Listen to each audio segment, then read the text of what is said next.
Okay, this is ridiculous. Everything is covered with frost. We were gonna start at 8. We pushed it back till 9. It's gonna be 38 at 9. So, it's gonna be kind of cold today. Okay, well,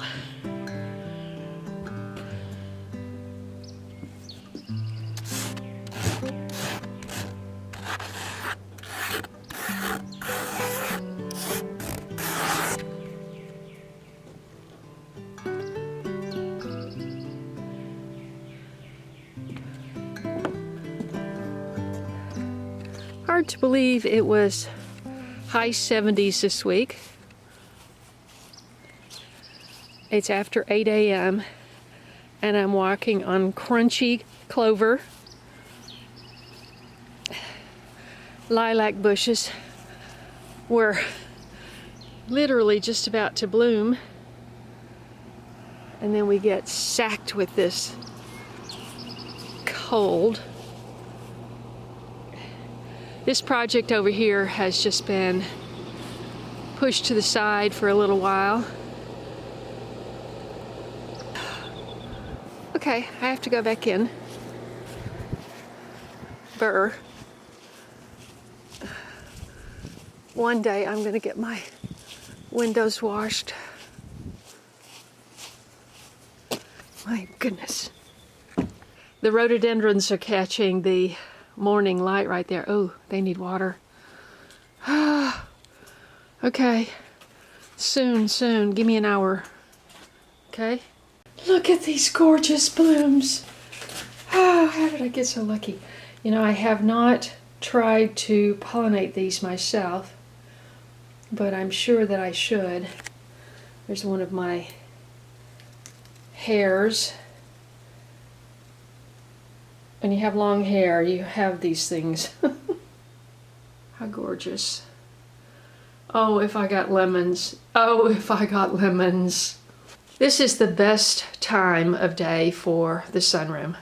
Like 8 a.m. when the sun is just at an angle there. Oh, by the way, now do your own research, folks, but I saw some doctor talking about this recently. And when the sun is very low in the sky in the morning, you can look at it and it recharges your synapses somehow. You know, later, of course, you cannot look at the sun. But, of course, the earlier the better. I have to wait until it's that high because I've got a hill here. But I'm going to look at the sun for a minute.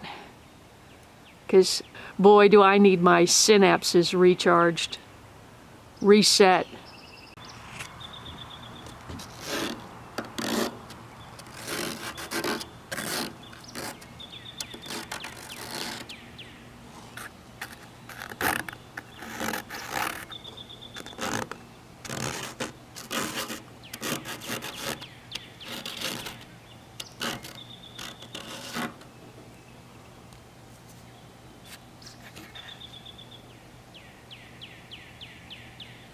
Okay, I'm back inside, and I was going to point out that if you're trying to do this, you know, when you, that's where the light is, okay?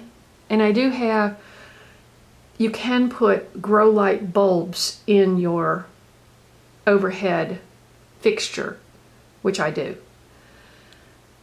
to supplement, because this is not, you know, enough light coming in. But you can very easily let plants die because they're all kind of pushed back in there. And I came in 2 days ago and every leaf was off of this fig tree. Almost. I think there's, yeah, and this looks like it wanted to come, yeah. So there's 3 left on the whole tree. And all the leaves are down there. I put a bunch of water on it and This angel wing begonia, though, it's more of a, you know, it doesn't need so much water. And look how gorgeous. I mean, you cannot beat this plant. It's fabulous. But look, I did the same thing because it's back here in the corner. This calamondin lime. It's hard to reach. Oh, that's dry. I need to do it again. Look at all that. Oh my goodness. But oh, and look. Look. Yeah, I figured that I wasn't seeing something. This produced a 1. Oh, no, wait, 2. Hold on. 2 calamondins. But they both have mealybug, this white sticky stuff. So unfortunately, it's only March 21st today, and it's going to be a while before it gets outside, and there's just not enough room to navigate in here to spray it and take care of it perfectly, you know. So it's always a challenge.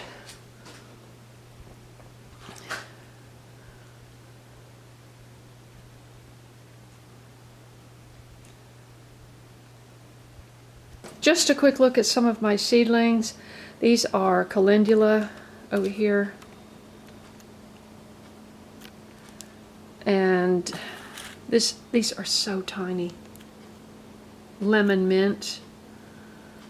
And I started too late for eggplant.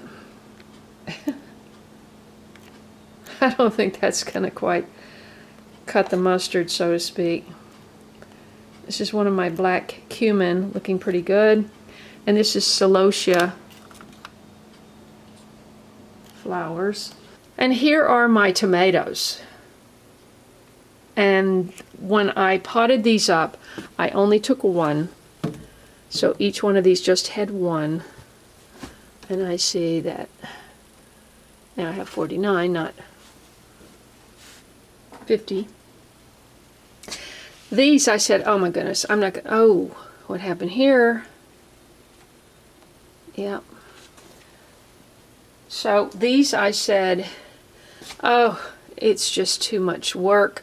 I'm gonna stick a group of 3 to 4 in each one.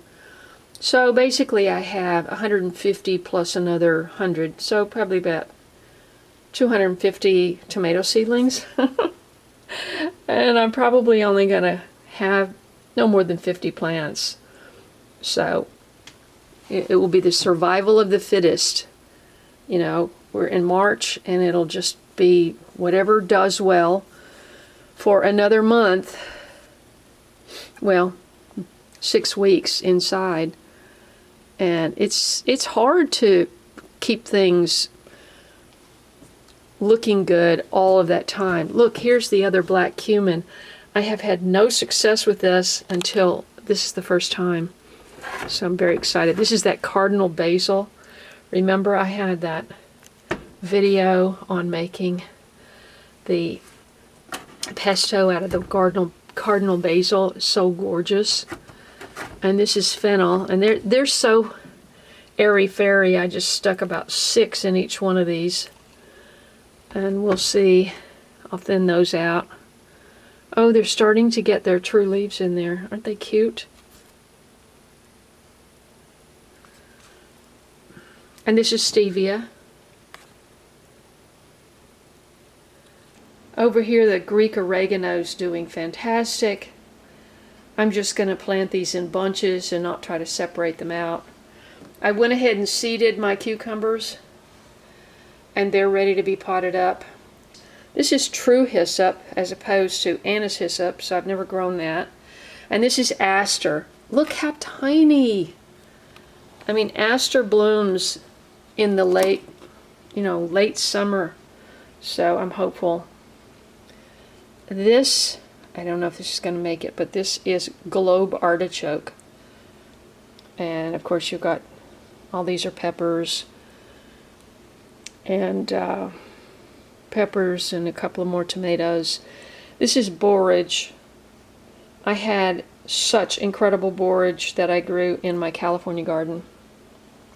More calendula. And that's an unidentified pepper. All of these are more lavenders, and what I'm going to try to do is keep them going till next season because they're so slow growing, and only about half of those came up. I had to just bring everything back inside even though they were hardening off outside because it was just so brutal. And these are the onions I hope to get planted today. These are the cabbages. They look good, but I do not want to have to pot them up one more time. I want them to go straight into the ground. And these are things to plant later on. The basil, lemon. Let's see. This is lemon balm. Never grown lemon balm. I'm so excited. And all these are the basils. More basils, more black cumin. And that is bergamot, wild bergamot. And then I've got a few cranberry and roselle hibiscus over there. These are the fig cuttings. I'm hopeful. No sign of anything yet. And these are the things that are struggling, and I don't know why. This fenugreek comes up like gangbusters, and then it does this. And it just doesn't develop the roots, you know. And Mexican sunflower. I had the most amazing plants in California, but here I've had a hard time. These are the Walla Walla onions. I'm so excited. This feels so good to do. You people, you ladies and gentlemen, if you ever grow onions, just do this. It's like therapy. It feels so cool. Cilantro, cabbages, yeah, lots of stuff.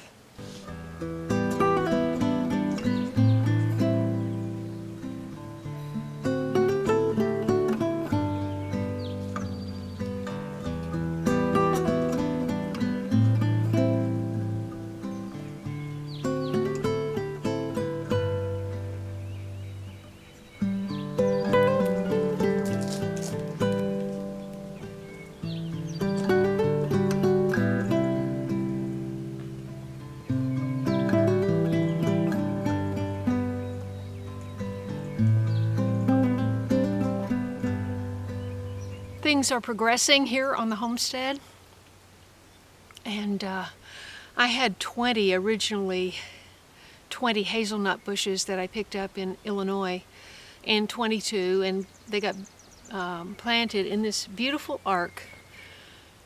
It was my idea. It would be so lovely. Well, guess what? The deer just destroyed them. And you forget about them because they're so far away. So now that I'm putting a fence in my orchard, they're going over there, the ones that survived. So they're getting dug up now. And at some point we had all these extra sandbags from that huge silage tarp, and they just went around the base sort of to keep the moisture in, since it's not going to get anything but rain over here. And so all these sandbags got to go up there. All these are getting dug up, and I'm going to take them over, and they're going to get fertilized and planted in the orchard. All right, I'll tell you what. We'll do the pears first. I mean the whatchamacallit first. Take them over. The hazelnuts. And then and get some air, because I think I need air on the four-wheeler. Look at that front tire. How many is that now? 9? Wouldn't it be amazing if there were like a lot? Let's see. This is like 2 together. 1, 2, 3, 4, 5, 6, 7, 8, 9, 10, 11. I'm amazed. And, oh, there's sprouts that's on it. He's covered up with them. Well, you know. See them little buds? Yeah, I know. I don't know how it's all going to get pruned and organized and all of that jazz. Well, it's so late in the year, the best I can do is just put it in the ground and make sure it lives. Yeah. If it's in the fall, you could. You think we got time to stick them in the ground right now, before you go? That's what I would do. Yeah, let's try to get that done. We can worry about the sandbags later. I would, like